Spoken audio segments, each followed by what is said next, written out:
দরুদ শরীফ পড়লে লাভ আছে কিনা? জোরে বলেন, লাভ আছে কিনা? আমরা যদি আমাদের দয়াল নবীজির উপর, আমরা যদি আমাদের নূর নবীজির উপর দরুদ শরীফ পড়ি, লাভ হবে কিনা? লাভটা কি বেশি হবে নাকি কম হবে? আরও জোরে বলেন, বেশি নাকি কম? কারণ আমাদের দয়াল নবীজির উপর, নূর নবীজির উপর দরুদ শরীফ স্বয়ং কে পড়েন? আরও জোরে বলেন, কে? আল্লাহ নামটা সবাই জোরে বলেন, আল্লাহ। আল্লাহ বললে কাজ জিকির হয়। আল্লাহ জিকির করার দরকার আছে কিনা? মা মিন শাইইন আনজা মিন আযাবিল্লাহি মিন যিকরিল্লাহ। আমাদের দয়াল নবীজি, নূর নবীজি নুরানি জবান মুরিদ্দি বলে দিয়েছেন, আল্লাহর আযাব থেকে বাঁচার জন্য, আল্লাহর গজব থেকে বাঁচার জন্য, আল্লাহ জিকিরের থেকে বড় কোনো প্রোটেকশন আর কোনো কিছু নাই। আমাদের এত বেশি গুনাহ, আমাদের গুনাহ বেশি নাকি কম? আরও জোরে বলেন, বেশি নাকি কম? আমাদের গুনার শুরু আছে, শেষ নাই। আমরা আল্লাহর আযাব পাওয়ার উপযুক্ত, গজব পাওয়ার উপযুক্ত, ঠিক কিনা? কিন্তু আমরা গজব চাই, আযাব চাই নাকি রহমত চাই? জোরে বলেন, কি চাই? রহমত। অনেক সময় দেখা যায় বিভিন্ন বিপদ আপদ থেকে বেঁচে থাকার জন্য আমরা বিভিন্ন রকমের প্রোটেকশান ইউজ করি কি না? করোনার সময় আমরা কি ইউজ করতাম? মাস্ক ইউজ করতাম। এই যে আমরা ঘরে লক, দরজার মধ্যে লক দিয়ে কিসের থেকে বাঁচার জন্য? চোর ডাকাত থেকে বাঁচার জন্য। এরকম গজব, আযাব, গজব থেকেও আমরা বাঁচতে চাই। তো নূর নবীজি কি বলেছেন? যে যত বেশি আল্লাহ জিকির করবে, যে যত বেশি আল্লাহর জিকির করবে, আল্লাহর আযাব এবং গজব থেকে সে তত বেশি মুক্তি পাবে। তা আমরা আযাব গজব চাই নাকি আযাব গজব থেকে বাঁচতে চাই? তাহলে বেশি বেশি কার জিকির করতে হবে? আজকের মাহফিলটা আল্লাহ আল্লাহ জিকির মাহফিল, ঠিক কিনা? হেডলাইনে কি আছে? আল্লাহ আল্লাহ। আমরা যত বেশি আল্লাহ জিকির করব, তত বেশি বিপদ আপদ থেকে আমরা রেহাই পাব। মনে রাখবেন, আল্লাহর সবচেয়ে বড় জিকির হলো নামাজকে প্রতিষ্ঠিত করা। কোন জিনিসকে? ওয়া আকিমিস সালাতা লিযিকরি। আল্লাহর সবচেয়ে বড় জিকির হলো নামাজকে প্রতিষ্ঠিত করা। কোন জিনিসকে প্রতিষ্ঠিত করা? ইন্নাস সালাতা তানহা আনিল ফাহশাই ওয়াল মুনকার ওয়া লাযিকরুল্লাহি আকবার। কোরআন শরীফে আল্লাহ পাক বলে দিয়েছেন, নিশ্চয়ই নামাজ মানুষকে সকল প্রকার অশ্লীল এবং মন্দ কাজ থেকে বিরত রাখে, বাঁচিয়ে রাখে। 5 ওয়াক্ত নামাজ যদি আমরা আদায় করি, এই নামাজ আমাদেরকে সুদ খাওয়া থেকে বাঁচিয়ে রাখবে, ঘুষ খাওয়া থেকে বাঁচিয়ে রাখবে, মদ খাওয়া থেকে বাঁচিয়ে রাখবে, মিথ্যা কথা বলা থেকে বাঁচিয়ে রাখবে, গীবত করা থেকে বাঁচিয়ে রাখবে, চুগলখড়ি করা থেকে বাঁচিয়ে রাখবে। অর্থাৎ যে ব্যক্তি 5 ওয়াক্ত নামাজ পড়বে, কোরআন শরীফ আল্লাহ পাকের ডিক্লারেশন হচ্ছে, আল্লাহ পাক তাকে, সে এই নামাজ তাকে সকল প্রকার অশ্লীল এবং খারাপ কাজ থেকে বিরত রাখবে, বাঁচিয়ে রাখবে। জোরে বলেন সুবহানাল্লাহ। এখন দেখা যায় আমরা নামাজও পড়ি, সুদও খায়, এমন মানুষ আছে কি না? নামাজও পড়ে, সুদও খায়, ঘুষও খায়, নামাজও পড়ে, মিথ্যা কথা বলে, গীবত করে, পরের হক নষ্ট করে, এরকম আছে কি না? এর কারণ হলো আমরা যে নামাজ পড়ছি, আমাদের নামাজ হচ্ছে না। নামাজ কি হচ্ছে না? নামাজ আমাদের হচ্ছে না। এক লোক নূর নবীজির সামনে 3 বার নামাজ পড়েছে। কতবার? 3 বার। নূর নবীজি 3 বার বলেছেন, আরজি ফাসাল্লি ফাইন্নাকা লাম তুসাল্লি, তুমি যাও গিয়ে আবার নামাজ পড়ো, কারণ তোমার নামাজ হয় না। কতবার পড়েছে? 3 বার। তো নামাজের মধ্যে নামাজের নিয়ম কানুন আছে কি না? শুধু নামাজ পড়লেই হবে না, প্রপারলি পড়তে হবে, পারফেক্টলি পড়তে হবে। নামাজের যে নিয়ম কানুন আছে, যে ব্যক্তি নামাজের মধ্যে রুকু সেজদা ঠিকমতো করে না, কি করে না? রুকু সেজদা ঠিকমতো প্রপার ওয়েতে করবে না, কিয়ামত পর্যন্ত নামাজ পড়তে পারবে, কিন্তু তার নামাজ আল্লাহর দরবারে কবুল হবে না।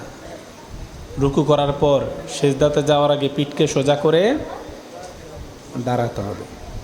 আপনি রুকু দিলেন, রুকু করার পর আমরা কি করি? দাঁড়িয়ে সেজদাতে যাই। অনেকে আছে সোজা হয়ে দাঁড়ান, রুকু থেকে একটু উঠে আবার সেজদাতে চলে যায়। সেজদা কয়টা দেয় এক রাকাতে? 2টা। অনেকে আছে একটা সেজদা দিয়ে আর সোজা হয়ে পিঠ সোজা করে বসে না, একটা সেজদা দিয়ে একটু মাথাটা তুলে আবার সেজদাতে চলে যেমন আছে কি না? আমাদের দয়া নবীজি নূর নবীজি নুরানি জবান মোবারক দিয়ে বলে দিয়েছেন, আবু দাউদ শরীফের হাদিস, লা ইয়ানজুরুল্লাহু আযজা ওয়া জাল্লা ইলা সালাতি আবদি লা ইউকিমু ফিহা সুলবাহু বাইনা খুশুইহা ওয়া সুজুদিহা। জোরে বলেন নাউযুবিল্লাহ। দয়া নবীজি নূর নবীজি নুরানি জবান মোবারক দিয়ে বলে দিয়েছেন, আমরা জানি আমরা যখন নামাজের নিয়ত বাঁধি আমাদের দিকে আল্লাহ পাক রহমতের দৃষ্টি দেন। কে রহমতের দৃষ্টি দেয়? আল্লাযী ইয়ারাকা হিনা তাকুম। আমরা যখন নামাজের মধ্যে দাঁড়াই আল্লাহ পাক আমাদের দিকে রহমতের দৃষ্টি দেন। তো নবীজি বলেছেন, লা ইয়ানজুরুল্লাহু আযজা ওয়া জাল্লা ইলা সালাতি আবদি লা ইউকিমু ফিহা সুলবাহু বাইনা খুশুইহা ওয়া সুজুদিহা। দয়াল নবীজি বলেছেন, যে ব্যক্তি রুকু করার পর, সেজদা করার আগে, রুকু করার পর তার পিঠকে সোজা করে দাঁড়াবে না, এবং যে ব্যক্তি দুইটা সেজদা দেয়, তো যে ব্যক্তি প্রথম সেজদা করার পর দ্বিতীয় সেজদা করার আগে পিঠকে সোজা করে বসবে না, তার আল্লাহ পাক তার দিকে রহমতের দৃষ্টি দেন না। রহমতের দৃষ্টিটা আল্লাহ পাক সরিয়ে ফেলেন। জোরে বলেন নাউযুবিল্লাহ। তাহলে রুকুর পর পিঠ সোজা করে দাঁড়াতে হবে কি না? এক সেজদা করার পর পরে সেজদা করার আগে পিঠ সোজা করে বসতে হবে কি না? আমাদের দয়াল নবীজি নূর নবীজি আরেকটা হাদিস শরীফ বলে দিয়েছেন, লা তুজজিউ সালাতুর রাজুলি হাত্তা ইউকিমা। আমাদের দয়াল নবীজি নূর নবীজি নুরানি জবান মোবারক দিয়ে বলে দিয়েছেন, দুরূদ শরীফ পড়েন, আল্লাহুম্মা লা তুজজিউ সালাতুর রাজুলি হাত্তা ইউকিমা যাহরাহু ফির রুকুই ওয়াস সুজুদি, ফির রুকুই ওয়াস সুজুদি। দয়াল নবীজি নূর নবীজি নুরানি জবান মোবারক দিয়ে বলে দিয়েছেন, যে ব্যক্তি নামাজের রুকুর পর পিঠকে সোজা করে দাঁড়ায় না এবং সেজদা করার সময় এক সেজদা করার পর দ্বিতীয় সেজদা করার আগে পিঠ সোজা করে বসে না, তার নামাজ হবে না। নূর নবীজি বলেছেন তার নামাজ হয় না। তাহলে আমাদের নামাজ হচ্ছে, এই জন্য ভাইরা আমার শুধু নামাজ পড়লেই হবে না, নামাজের যে নিয়ম কানুনগুলো আছে সবগুলো মেনটেন করে আমাদেরকে নামাজ পড়তে হবে। রুকু সেজদা ঠিক মতো না করলে, নামাজের সব নিয়ম কানুন না মানলে কিয়ামত পর্যন্ত আমরা নামাজ পড়তে পারবো, এক রাকাত নামাজও আল্লাহর দরবারে কবুল হবে না। আমরা যে সেজদা করি, অনেকে আছে আমাদের দুই পায়ে আঙ্গুল কয়টা? 10টা। 10টা আঙ্গুলের পেট কয়টা? 10টা। 10টা পেট মাটির সাথে লাগানো সুন্নত। 10টা পেট কিসের সময়? সেজদার সময়। কিসের সময়? সেজদার সময়। আমার মনে হয় 1000 মানুষকে যদি অবজার্ভ করা হয়, মনে হয় 999 জনকে দেখব লাগায় না। এই যে আঙ্গুল যদি 10টা আঙ্গুল লাগানো কি সুন্নত, 10টা যদি আপনি লাগাতে না পারেন, মিনিমাম এক পায়ের থেকে 3টা আঙ্গুলের প্যাড, অন্য পায়ের থেকে 3টা আঙ্গুলের প্যাড আপনাকে লাগাতেই হবে, ওয়াজিব। আর এক পায়ের থেকে একটা আঙ্গুলের প্যাড, আরেক পায়ে থেকে আরেকটা আঙ্গুলের প্যাড লাগানো কি ফরজ। একটা একটা লাগানো কি ফরজ। এটা যদি আপনি না লাগান আপনার নামাজই হবে না। কে কত এত বছর নামাজ পড়েছেন, অনেকেই আছে আঙ্গুলের প্যাড সেজদার সময় মাটিতে লাগায় না, নামাজ কি তাহলে হচ্ছে? ইদা সাজাদাল আবদু সাজাদা মাআহু সাবআতু আতরাফ ওয়াজহুহু ওয়া কাফাহু ওয়া রুকবাতাহু ওয়া কদামাহু। এই যে নামাজের নিয়ম কানুন, এগুলি কার হুকুম? নিয়ম কানুনগুলি কার হুকুম? দয়াল নবীজির হুকুম। আপনি কিভাবে রুকু করবেন, কিভাবে সেজদা করবেন, এই যে পেটগুলি যে মাটিতে লাগাতে হবে, এটা কে বলেছেন? নূর নবীজি বলেছেন। নামাজের প্রত্যেকটা কাজের মধ্যে নূর নবীজির হুকুম, নূর নবীজির অনুসরণ, নূর নবীজির হুকুম পালন করা হচ্ছে, ঠিক কি না? এই যে পায়ের আঙ্গুলগুলো কোথায় লাগাতে হবে? মাটিতে। নূর নবীজির হাদিস। এই জন্য ভাইয়ের আমার, আমাদের নামাজের নিয়ম কানুন সবগুলো আমাদের কাছের মসজিদে যে ইমাম সাহেব আছে তাদের কাছ থেকে শিখে নিতে হবে, নাইলে কিন্তু নামাজ আমাদের হচ্ছে না। কি হচ্ছে না? নামাজ আমাদের হচ্ছে না। তা আল্লাহ সবচেয়ে বড় জিকির কি? জোরে বলেন, বড় কি? আল্লাহ বড় সবচেয়ে বড় জিকির হলো নামাজকে প্রতিষ্ঠিত করা। যেখানে আজকে মাহফিলে লেখা আছে আল্লাহ আল্লাহ জিকির, তারপর লেখা আছে মাজিউন নবী সাল্লাল্লাহু আলাইহি সাল্লাম, মাজিউন নবী সাল্লাল্লাহু আলাইহি সাল্লাম। মিলাদুন্নবী সাল্লাল্লাহু লিখা আছে কি না? মাজিউন্নবী অর্থ কি আমরা জানি? জোরে বলেন, মাজিউন্নবী অর্থ কি আমরা জানি? মাজিউন্নবী অর্থ কি? দয়াল নবীজির শুভাগমন। মিলাদুন্নবী অর্থ কি? জন্ম, নূর নবীজির জন্ম। ওয়াক্তুল বেলাদা, মিলাদ কোত্থেকে এসেছে? ওয়াক্তুল বেলাদা, জন্মের সময়। আমরা বার্থডে বলি কি না? ইংরেজিতে বলে বার্থডে, আর আরবিতে বলে মিলাদ, ঠিক কি না? তো ভাইয়ের আমার, নূর নবীজি এই মাসটা হলো মহাপবিত্র রবিউল আউয়াল মাস, আমাদের দয়াল নবীজির আগমনের মাস, ঠিক কি না? কোরআন শরীফ আল্লাহ পাক বারবার বারবার, একবার দুইবার নয়, অনেকবার আল্লাহ পাক বলেছেন, রাসূল তোমাদের নিকট এসেছেন, কদ জাআকুম মিনাল্লাহি নূরুন ওয়া কিতাবুম মুবিন। আমার জানা মতে আল্লাহ পাক 5 ভাবে বলেছেন। কতভাবে? 5 ভাবে বলেছেন। একবার হল, একটা হলো জাআ, রাসূল এসেছেন। আরেকভাবে আল্লাহ পাক বলেছেন, ওয়া মা আরসালনাকা ইল্লা রাহমাতাল লিল আলামিন। আরসালনাকা, আমি আপনাকে প্রেরণ করেছি, আমি আপনাকে প্রেরণ করেছি। প্রেরণ আর আগমন এটা একই মুদ্রার এই পিটার ওপিট, ঠিক কিনা? যিনি প্রেরিত হয়েছেন তিনি কোথাও না কোথাও আগমন করেছেন। প্রেরণ করেছেন কে? আল্লাহ পাকের কাছে আমাদের নূর নবীজি ছিলেন, আল্লাহর কাছ থেকে নূর নবীজি দুনিয়ার জমিনে দয়াল নবীজিকে আল্লাহ পাক প্রেরণ করেছেন। এই জন্য আল্লাহ পাক কি বলেছেন? যেমন নূর নবীজি নূরানি জবান মরিদে বলে দিয়েছেন, কুনতু নূরান, আমি নবী ছিলাম নূর। জোরে বলেন সুবহানাল্লাহ। বাইনা ইয়াদা রাব্বি ক্বাবলা খালকি আদম বি 14 আলফ আম। দয়াল নবীজি বলেছেন, আমি নবী ছিলাম নূর আমার আল্লাহর কাছে, আমার রবের কাছে আদমকে সৃষ্টি করার 14,000 বছর পূর্বে।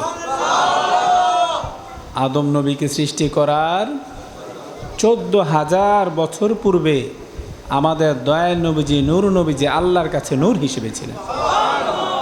নূর নবীজিকে আমাদের মতো মানুষ বলে, নাউজুবিল্লাহ পড়ে না। আদম নবীর থেকে মানুষের শুরু। কার থেকে? আদম নবীর থেকে মানুষের শুরু। আদম নবীর আগে কি কোনো মানুষ ছিল? কথা বলেন, ছিল? আদম নবীর আগে কোনো মানুষ নাই। আমাদের নবীজি কি ছিল আদম নবীর আগে? ছিল। কুনতু নাবিয়্যান ওয়া আদামু বাইনাল মাই ওয়াত তিন। আমি তখন নবী ছিলাম, শুধু ছিলেন না। আদম নবীকে সৃষ্টি করার আগে আমাদের নবীজি শুধু ছিলেন না, কি হিসেবে ছিলেন? নবী হিসেবে ছিলেন।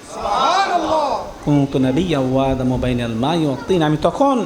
আমি আদম যখন মানি পানিতে মিশ্রিত ছিল, রুহকে দেওয়ার আগে, রুহ ছাড়া বডির কোনো মূল্য আছে? আপনার মনে করেন শরীরে কোনো অসুখ নাই, 100% আপনি ফিট, আপনার শরীরে কোনো অসুখ নাই, 100% আপনি ফিট, কিন্তু আপনার রুহ নাই, আপনার জীবন চলে গিয়েছে। এখন এই বডিটা কি কেউ রাখবে নাকি তাড়াতাড়ি কবরে দিবে? এই বডির কোনো দাম নাই, রোগ থাকুক না থাকলেও কেউ এটাকে কেয়ার করবে না। আর আপনি যদি জীবিত থাকেন, আপনার ভিতরে যদি রুহ থাকে, আপনার 100 রকমের রোগ থাকলেও মানুষ আপনাকে সেবা করবে, টেক কেয়ার করবে, আপনাকে সুস্থ করে তোলার চেষ্টা করবে। রুহ ছাড়া বডির কোনো দাম নাই। তো আদম নবীকে তখন আল্লাহ পাক সৃষ্টি করে নাই, রুহ দেয় নাই। নূর নবীজি বলেছেন, আমি এর আগেও ছিলাম নবী। তাহলে আমাদের নবীজিকে আমাদের মতো মানুষ হতে পারে? মাতা ওয়াজাবাত লাকা নবুওয়াতু। সাহাবারা বলল, ইয়া রাসূলুল্লাহ, আপনি কখন থেকে নবী? তিরমিজি শরীফের হাদিস, কিতাবুল মানাকিব অধ্যায়ের মধ্যে রয়েছে, আপনি কখন থেকে নবী? মাতা ওয়াজাবাত লাকা নবুওয়াতু। অনেকে বলে নূর নবীজি 40 বছরের বয়সে নবুয়ত পেয়েছে। আরও জোরে বলেন, মাতা ওয়াজাবাত লাকা নবুওয়াতু ইয়া রাসূলুল্লাহ, ইয়া রাসূলুল্লাহ, আপনি কখন থেকে নবী? আমাদের দয়াল নবীজি নূরানি জবান মরদি বলেন, কুনতু নাবিয়্যান ওয়া আদামু বাইনা রূহি ওয়াল জাসাদ। আমি তখন নবী ছিলাম যখন আদমের বডি আল্লাহ সৃষ্টি করেছেন, কিন্তু রূহ তখনও প্রবেশ করার নাই। অর্থাৎ আদমকে সৃষ্টি করার আগে আমি নবী ছিলাম। আল্লাহ ইয়া রাসূলুল্লাহ।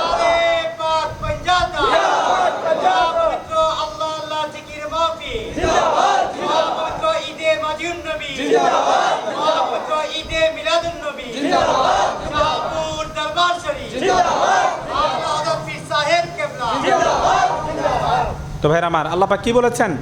যা রাসূল এসেছেন। আরসালনাকা, আমি আপনাকে প্রেরণ করেছি।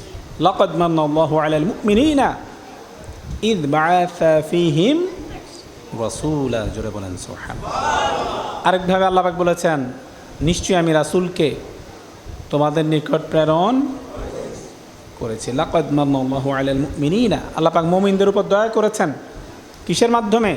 ইয বাআসা ফীহিম রাসূলা, আল্লাহ পাক মুমিনদের প্রতি দয়া করেছেন, অনুগ্রহ করেছেন দয়াল নবীজিকে প্রেরণ করার মধ্যে দিয়ে। তো ভাইয়ের আমার, এগুলি দেখলে দেখা যায় কোরআনে কি কি এসেছে আমাদের নূহ নবীজির ব্যাপারে। জাআ, বাআসা, আরসালনা, আনজালনা, এগুলি এসেছে। মানে সব প্রেরণ, কি প্রেরণ অথবা আগমন।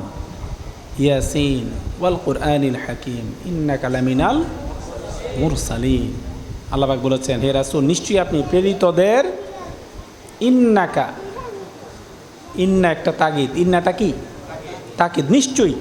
ইন্নাকা লাম তাকিদ, লামিনাল, আল্লাহ পাক ডাবল তাকিদ দিয়েছেন। ডাবল তাকিদ মানে গুরুত্ব, কি আরবিতে তাকিদ বলে মানে গুরুত্ব দেওয়া। এটাকে দুইবার আল্লাহ পাক তাকিদ দিয়ে বলেছেন, নিশ্চয়ই নিশ্চয়ই আপনি প্রেরিতদের অন্তর্ভুক্ত। কিন্তু আল্লাহ পাক নূহ নবীজি জন্মগ্রহণ করেছেন একবারও বলেন নাই। আল্লাহ পাক শুধু নূহ নবীজির আগমন, প্রেরণ এসবের কথা বলেছেন। এই যে আগমন, মাজিউন নবী, নূহ নবীজির আগমন, এটা কার কথা? জোরে বলেন, কার কথা? আল্লাহর কথা। আর মিলাদুন নবী অর্থ কি? নূহ নবীজির জন্ম। এটা কোথায় আছে? জোরে বলেন, কোথায় আছে? ভাইরা আমার, নূহ নবীজিকে আল্লাহ পাক প্রেরণ করেছেন, পাঠিয়েছেন, দয়াল নবীজি এসেছেন। কোরআন শরীফও আছে, হাদিস শরীফও আছে। কিন্তু মা বাবার মাধ্যম লেগেছে কিনা? জোরে বলেন, লেগেছে কিনা? এই মাধ্যমটাকে কি বলা হয়? মিলাদুন নবী, ঠিক কিনা? এই মাধ্যমটাকে কি বলা হয়? মিলাদুন নবী। এই জন্য এই যে আমরা এখানে মাহফিলে এসেছি, কি করেছি আমরা? আগমন। আমাদের ডাক্তার দেলোয়ার ভাই এসেছেন, আমি এসেছি, আমাদের কাউসার হুজুর এসেছেন, কেউ আমরা গাড়ি দিয়ে এসেছি, ঠিক কিনা? কেউ আপনারা এসেছেন, কেউ হেঁটে এসেছেন, কেউ সিএনজি দিয়ে এসেছেন, কেউ মোটরসাইকেল দিয়ে এসেছেন। তো আপনারা এসেছেন কিন্তু একটা মাধ্যমে এসেছেন, কেউ গাড়ি দিয়ে, কেউ সিএনজি দিয়ে, কেউ হুন্ডা দিয়ে, ঠিক কিনা? নূহ নবীজি, দয়াল নবীজি এসেছেন, কিন্তু কিসের মাধ্যমে এসেছেন? মিলাদের মাধ্যমে। এই জন্য মিলাদুন নবীকে অস্বীকার করার কোনো সুযোগ নাই। মূলত নূহ নবীজির আগমন, যেটা আল্লাহ পাক বারবার বলেছেন মাজিউন নবী, কিন্তু কিসের মাধ্যমে? মিলাদ। এই মিলাদকে অস্বীকার করা যাবে না। অস্বীকার করা মানে নূহ নবীজির মা বাবাকে কি করা? সাবধান। সেই জন্য মিলাদুন নবীর সাথে বেয়াদবি করা যাবে না। আর মাজিউন নবীর সাথে তো বেয়াদবি করা যাবেই না, ঠিক কিনা? মাজিউন নবী যদি বলেন, আমি কেউ যদি বলে আমি মাজিউন নবী মানি না, মিলাদুন নবী মানি, এটা হলো গাছের গোড়া কেটে আগাতে পানি দেওয়া। গোড়া কেটে আগাতে পানি দেওয়া। এই জন্য মূলত নূহ নবীজির আগমন কিন্তু কিসের মাধ্যমে? ভাইয়ের আমার, অনেক কষ্টের বিনিময়, অনেক টাকা পয়সা খরচ করার বিনিময়ে আজকের এই মাহফিল সাজানো হয়েছে, ঠিক কিনা? এই মাহফিলটা সার্থক হবে যদি আমরা 5 ওয়াক্ত নামাজ পড়ি। নামাজ তো আমাদের জন্য, কারণ আমরা নবীজির সাথে বেয়াদবি করি না, নূহ নবীজিকে আমাদের মতো মানুষ বলি না, নূহ নবীজি মরে পচে গলে মাটির সাথে মিশে গিয়েছে এ কথা বলি না, নূহ নবীজিকে আল্লাহ পাক ইলমুল গায়ব দান করেন নাই এ কথা বলি নাই, নূহ নবীজির মিলাদকে আমরা অস্বীকার করি না, নূহ নবীজির দুরূদ শরীফ আমরা অস্বীকার করি না। এই জন্য আমরা সুন্নি, নামাজ, রোজা, হজ, যাকাত এগুলি কাদের জন্য? জোরে বলেন, কাদের জন্য? সুন্নিদের জন্য। সেজন্য আমাদের নামাজ পড়ার দরকার আছে কিনা? নামাজের নিয়ম কানুনগুলো শিখতে হবে, ঠিক কিনা? মা বাবার খেদমত করার দরকার আছে কিনা? ভাইরা আমার, মনে রাখবেন, মা বাবা যার উপর খুশি, আল্লাহ এবং আল্লাহ রাসূল তার উপর খুশি। সালাতু দাওয়াতিন মুস্তাজাবাতুন, দাওয়াতুল মাজলুম ওয়া দাওয়াতুল মুসাফির ওয়া দাওয়াতুল ওয়ালিদি আলা ওয়ালাদিহি। দয়াল নবীজি, নূহ নবীজি নুরানি জামান মুরিদি বলে দিয়েছেন, 3 ধরনের লোকের দোয়া আল্লাহ পাক কবুল করে। কয় ধরনের? 1 নাম্বার হলো মাজলুম, কার দোয়া? মজলুমের দোয়া। তারপর হলো ওয়া দাওয়াতুল মুসাফির, কার দোয়া? মুসাফিরের দোয়া। ওয়া দাওয়াতুল ওয়ালিদি আলা ওয়ালাদিহি। এরপর নূহ নবীজি বলেছেন মা বাবার দোয়া সন্তানের জন্য। আমরা অনেক সময় বিপদে আপদে পড়লে দৌড় দিয়ে পীর সাহেবের কাছে চলে যায় দোয়ার জন্য, ঠিক কিনা? মসজিদের ইমাম সাহেবের কাছে চলে যায় দোয়ার জন্য, মাওলানা সাহেবের কাছে চলে যায় দোয়ার জন্য, হুজুরের কাছে চলে যায় দোয়ার জন্য, মাজারে চলে যায় দোয়ার জন্য, যায় কি না? কিন্তু মনে রাখবেন, আপনি পীর সাহেবের কাছে যান, সমস্যা নাই, মাজারে যান, সমস্যা নাই, আলেমের কাছে যান, সমস্যা নাই, মসজিদের ইমাম সাহেবের কাছে যান, সমস্যা নাই, কিন্তু সবচেয়ে বেশি আপনার জন্য সবচেয়ে বেশি কবুল হবে কার দোয়া? মা বাবার দোয়া। আপনার জন্য সবচেয়ে বেশি কবুল হবে মা বাবার দোয়া, তারপর পীর সাহেবের দোয়া, তারপর আলেমের দোয়া, মুফতির দোয়া, মুফাসসিরের দোয়া, কিন্তু আপনার জন্য সবচেয়ে বেশি কবুল হবে মা বাবার দোয়া। সেজন্য আমরা মা বাবার দোয়া নিতে চাই কিনা? কথা বলেন, চাই কিনা? মা বাবার দোয়া নিতে হবে। মা বাবা যার উপর খুশি, আল্লাহ এবং আল্লাহ রসুল তার উপর খুশি। মা বাবা যার উপর রাগ, আল্লাহ এবং আল্লাহ রসুল তার উপর রাগ। আল্লাহ এবং আল্লাহ রসুল যার উপর রাগ, তার ঠিকানা কোথায়? জোরে বলেন, কোথায়? জাহান্নাম। এক সাহাবী এসে বলল, যা রাজুলুন ইলা রাসূলিল্লাহি সাল্লাল্লাহু আলাইহি সাল্লাম, একটা লোক নূর নবীজির কাছে আসলো, দয়ার নবীজির কাছে আসলো, এসে বলল, ইয়া রাসূলুল্লাহ ইন্নী উহিব্বুল্লাহ ওয়া রাসূলাহু, ইয়া রাসূলুল্লাহ আমি আল্লাহকেও ভালোবাসি, আপনি রাসূলকেও ভালোবাসি। আমি আল্লাহকেও ভালোবাসি, আপনি রাসূলকেও ভালোবাসি। আমি চাই আল্লাহ এবং আল্লাহ রাসূল আমার উপর সবসময় খুশি থাকুক। কি চাই? খুশি থাকুক, এটা আমি চাই। ইয়া রাসূলুল্লাহ আমাকে একটা সিমটম বলে দেন, আমি কিভাবে বুঝবো আল্লাহ এবং আল্লাহ রাসূল আমার উপর খুশি নাকি রাগ? আমাদের দয়াল নবীজি, নূর নবীজি, নুরানি জবান মরদ বলে দিলেন, হে সাহাবী, যখন দেখবে তোমার মা আর বাবা তোমার উপর খুশি, মনে করবে আল্লাহ তোমার উপর খুশি এবং আমি রাসূলও তোমার উপর খুশি। আর যখন দেখবে তোমার মা আর বাবা তোমার উপর রাগ, মনে করবে আল্লাহ তোমার উপর রাগ, আমি রাসূলও তোমার উপর। সেজন্য মা বাবার খেদমত করার দরকার আছে কিনা? আরেকটা কথা বলে আমি শেষ করে দিচ্ছি ভাইরা আমার, আপনাদের কাছে অনুরোধ, সুদ খাবেন না, সুদ দিবেন না, ঘুষ খাবেন না, ঘুষ দিবেন না, পরের হক নষ্ট করবেন না, পরের জমি জমা দখল করবেন না, মদ গাঁজা ফেন্সিডিল খাবেন না, মদ গাঁজা ফেন্সিডিলের ব্যবসা করবেন না। আমরা রাজি কিনা?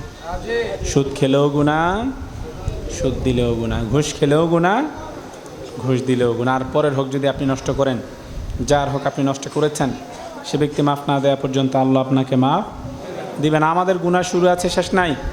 কিন্তু হতে পারে আজকেই আমরা যে এসেছি মামুন ভাইয়ের বাসায়, এই মাহফিলে আসার ওয়াসিলাতে আল্লাহ পাক বের হওয়ার আগেই, এই মাহফিল থেকে বের হওয়ার আগেই হতে পারে আল্লাহ পাক আপনার আমার জীবনের সব গুনাহগুলোকে মাফ করে দিবে। হতে পারে কি না? এটা আল্লাহর জন্য কোনো ব্যাপারই না। আমাদের যদিও গুনাহ শেষ নাই, কিন্তু এই মাহফিলে আসার ওয়াসিলাতে আল্লাহ জিকির, মাজিউন নবী সাল্লাল্লাহু আলাইহি সাল্লাম, মিলাদুন নবী সাল্লাল্লাহু আলাইহি সাল্লাম, এই মাহফিলে আসার ওয়াসিলাত হতে পারে আল্লাহ পাক আপনার আমার জীবনের সব গুনাহগুলোকে মাফ করে দিবে। কিন্তু পরের হক নষ্ট করলে, পরের জমি জমা দখল করলে, পরের টাকা পয়সা মেরে দিলে, একটা মাহফিল না, এরকম 100 মাহফিলে গেল, 1000 মাহফিলে গেল, পরের হকের গুনাহ আল্লাহ মাফ করবে না। সবচেয়ে বেশি ডেঞ্জারাস, সবচেয়ে বেশি ইনক্রেডিবল বিষয় হলো পরের হক। পরের হক নষ্ট করা যাবে না, পরের জমি জমা দখল করা যাবে না, পরের টাকা পয়সা মেরে দেওয়া যাবে না। আর যদি কারো হক নষ্ট করে থাকেন, যার হক নষ্ট করেছেন, মাফ পাওয়ার একটাই রাস্তা, মাফ পাওয়ার একটাই ওয়ে, সেটা হলো যার হক নষ্ট করেছেন তার কাছ থেকেই মাফ নিতে হবে। আল্লাহর কাছ থেকে মাফ পাওয়া সহজ। আল্লাহর কাছ থেকে মাফ পাওয়া কি সহজ? আপনি অনেক গুনাহ করেছেন, কিন্তু একদিন যদি আপনি মাগরিবের নামাজ পড়ে কান্নাকাটি শুরু করেন, ফজরের নামাজ পর্যন্ত যদি আপনি কান্নাকাটি করেন, সারা রাত কান্নাকাটি করার কারণে হয়তো আল্লাহ পাক আপনার জীবনের সব গুনাহগুলোকে মাফ করে দিবে। কিন্তু পরের হক নষ্ট করলে 1 রাত না 1000 রাত কান্নাকাটি করলেও পরের হকের গুনাহ আল্লাহ মাফ করবে না। যার হক নষ্ট করেছেন তার কাছ থেকেই মাফ নিতে হবে। এই জন্য মানুষের কাছ থেকে মাফ পাওয়াটা কঠিন, ঠিক কিনা? কারণ আল্লাহ পাক রউফুর রহিম, আল্লাহ পাক গফুরুর রহিম। আল্লাহ পাক যে কোনো সময় যে কোনো একটা ওয়াসিলাতে আপনার আমার জীবনের সব গুনাহগুলো মাফ করে দিতে পারে। কিন্তু মানুষ রউফুর রহিম না, মানুষ গফুরুর রহিম না, মানুষ হলো সেলফিশ। মানুষ কখনো স্বার্থ ছাড়া আপনাকে মাফ করবে না। সেজন্য পরের হক নষ্ট করা যাবে না, মদ গাঁজা ফেন্সিডিল খাওয়া যাবে না, মদ গাঁজা ফেন্সিডিলের ব্যবসা করা যাবে না। লা তাশরাবুল খামরা ফাইন্নাহা মিফতাহু কুল্লি শাররি, লা তাশরাবুল খামরা। আহমদ শরীফের হাদিস, আমাদের দয়াল নবীজি, নূর নবীজি, নুরানি জমান মরদ বলে দিয়েছেন, লা তাশরাবুল খামরা, তোমরা মদ পান করবে না, তোমরা নেশা করবে না। ফাইন্নাহা মিফতাহু কুল্লি শাররি, কারণ নেশা হলো সকল খারাপ কাজের চাবি। সকল খারাপ কাজের কি চাবি? মনে করেন এখানে একটা দরজা আছে, দরজা দিয়ে আপনি ঢুকলেন মানে আপনি কোথায় প্রবেশ করে ফেললেন? জান্নাতের বাগানে, মাহফিলে প্রবেশ করে ফেললেন। এখন এখানে অথবা মনে করেন একটা প্লেইং জোন আছে, এর ভিতরে 5 রকমের খেলা আছে। কয় রকমের? 5 রকমের। আপনি যদি এর ভিতরে ঢুকেন আপনি 5 রকমের খেলা খেলতে পারবেন। কয় রকমের? 5 রকম।